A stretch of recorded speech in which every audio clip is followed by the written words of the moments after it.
আমাদের এই সংগঠনের লক্ষ্য উদ্দেশ্যর সাথে আমি একটু সামান্য অ্যাড করে দিতে চাই যে কোনো রকম নৈরাজ্য আমরা বরদাস্ত করব না। ফ্যাসিস্ট যারা ছিলেন, যারা দীর্ঘদিন চাঁদাবাজি করতেন, পরিবহন সেক্টরে নৈরাজ্য করতেন, এটা করার কোনো সুযোগ আমরা ক্রমেই করতে দেবো না।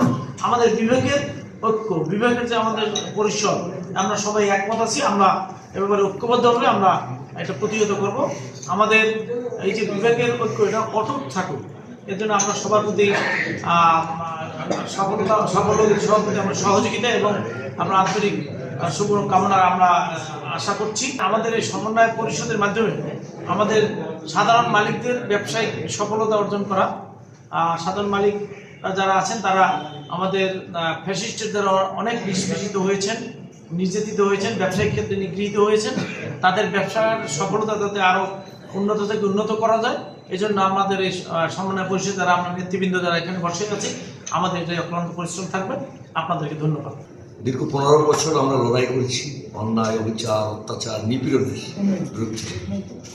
এই সেক্টরে নিপীড়ন, নির্যাতন, চাঁদাবাজি, জুলুমবাজি এমন পর্যায়ে নিয়ে গিয়েছিল যে মানুষ এই চলাচল থেকে বিরত হওয়ার মতো অবস্থা হয়েছে। আপনারা দেখেছেন স্বৈরাচারের দোসররা বরিশাল বিভাগের প্রতিটি বাস মালিক সমিতি দখল করে চাঁদাবাজি করেছে। বুঝবেন কিনা, ডাইরেক্টগুলো বিক্রি করে দিয়েছে, মালিকদের নিষ্পেষণ করেছে।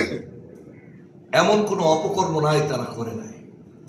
5 তারিখের পরিবর্তনের পর সাধারণ মালিকরা যারা ওই সংগঠনের সাথেও জন্মগতভাবে জড়িত ছিল, তারাও হাফ ছেড়ে বেসেছে এবং আল্লাহর কাছে দোয়া করেছে ওদের পতনের কারণে।